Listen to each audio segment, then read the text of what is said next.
This is the Lone Creator YouTube. We hope this video helps. Picture-in-Picture lets you float a video over other apps. It keeps the video visible while you switch tasks on your device. PyP keeps the video in a movable window at 16:9 aspect ratio by default. You can place the window on any corner of the screen and move it freely. You can enable PyP from the YouTube app or from a browser's picture-in-picture option. The feature works on desktop browsers and on mobile devices that support PyP natively. On desktop, right-click the video twice and choose Picture-in-Picture. You can also click the three-dot menu on the player and select Picture-in-Picture. On Android, you need Android 8 Plus and often YouTube Premium for App PyP in some regions. On iOS, use Safari or the YouTube app with iOS 14 or newer for PyP support.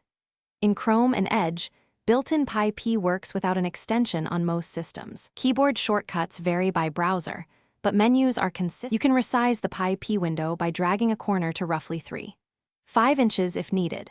Tap the PyP window to reveal play, pause, close, and return to player controls. Drag the window to reposition it and snap it to any screen corner for convenience. If PyP fails, restart the app, update the browser, or enable PyP in system settings.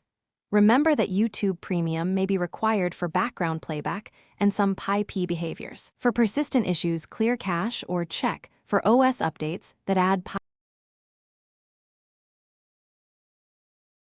Thanks for watching. Consider subscribing if we helped you.